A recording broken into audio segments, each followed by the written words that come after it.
An ABC News exclusive interview with VStiviano, the woman at the center of the Donald Sterling controversy, speaking out about the firestorm sparked by a taped conversation between her and the billionaire LA Clippers owner.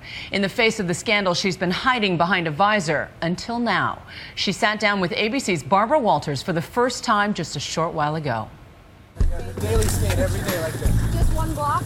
You have seen her all week skating in front of her house with that odd visor covering her face, hoping to quench the paparazzi's thirst for her story. You guys want some water? Or exiting a restaurant, espousing presidential aspirations. One day I will become president of the United States of America. Who is she? She is 31-year-old VStiviano, the woman often at Sterling's side at Clipper games, and she is nearly 50 years his junior. I'm his confidant, his best friend, his silly rabbit. Tonight, VStiviano speaking for the first time. Our relationship started off me working for Mr. Sterling and his nonprofit organization, the Donald T. Sterling Foundation, and it's evolved to so much more, on a level in which it's become a big scandal. It became a scandal. Yes. Yeah, why? How and why doesn't even matter anymore. It's here. And some things needed to be brought to the light. The woman at the center of the Donald Sterling controversy, the billionaire's confidant, heard first on these tapes. Yeah, it bothers me a lot that you want to broadcast that you're associating with black people. Do you know that you have a whole team that's black that plays for you? Do I know? I support them and give them food and clothes and cars and houses. Racist comments from LA Clippers owner that rocked the nation and may cost him what he loved most. I am banning Mr. Sterling for life. But now, VStiviano is defending him. Is Donald Sterling a racist? No, I don't believe it in my heart. Have you heard him say derogatory things about minorities in general and blacks in particular? Absolutely. You've heard him say derogatory things? Yes. Don't they sound racist to you? I think the things he says are not what he feels. Anyone can say anything in the heat of the moment.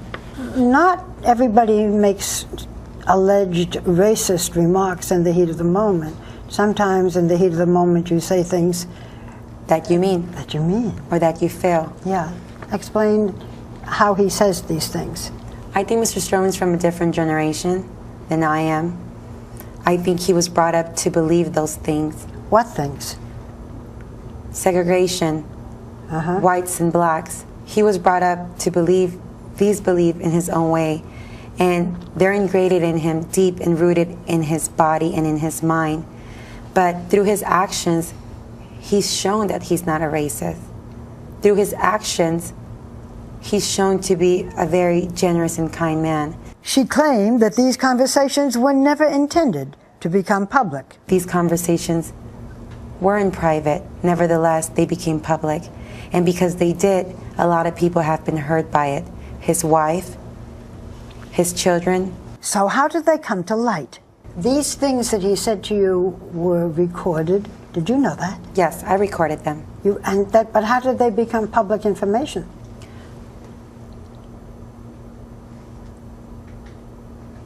Someone leaked the audio or sold the audio or gave the audio to what I believe to be TMC, a friend or a so-called friend of mine. I was planning on quitting working with Mr. Sterling a few months back. No one understands my pain and feeling, and I was reaching out to a few of my friends. I shared an audio with them where they can empathize and sympathize my feelings, my way of being. You were half black and half Mexican, and you were very close to Donald Sterling. Yes. You do not consider him a racist? No. No. Stiviano says that over their 2.5-year relationship, she was helping him to change his point of view. People were used to Mr. Sterling being Mr. Sterling. And here comes the V, and everything changed.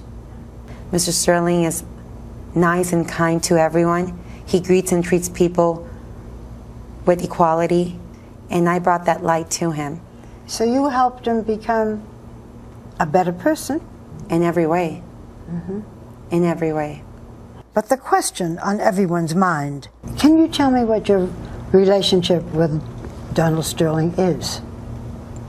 I'm Mr. Sterling's right-hand arm man. Are you in love with Donald Sterling? I love him. I'm not sure that's what I asked. Are you in love? No, I'm not in love. You love him what? Like a friend? Like I love a him romance? I love him like a father figure. Like a father. Do you and Donald Sterling have a financial arrangement? You say you're his assistant. Does he pay you? Yes. At first started paying me as an employee, and then he started paying me off the books. Is he still paying you off No. the books? No. You are one of his assistants? I'm his assistant. You are his assistant? Yes. You are very honest, so I'm going to be blunt as well. Donald Sterling has been married for over 60 years. Where do you fit into that life?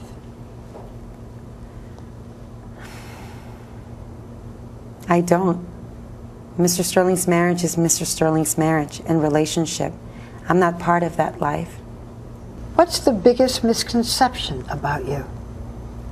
That I'm a mistress or a whore or a woman of the night.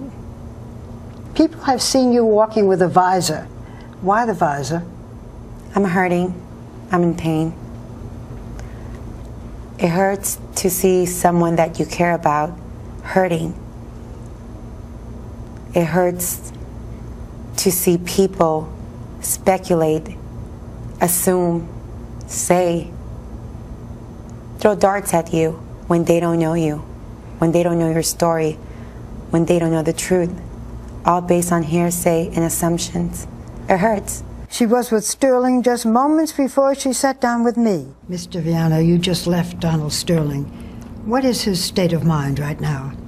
Confused. I think he feels very alone, not truly supported by those around him, tormented, emotionally traumatized. From what? From everything. I think he's highly more traumatized and hurt by the things that he said himself. I think he can't even believe or understand sometimes the things he says. Do you think that Donald Sterling should apologize? Absolutely. Will he apologize? Only God knows. What advice are you giving Donald Sterling now? I just want him to come to his senses. I want him to believe it and feel it and to genuinely feel apologetic to the world.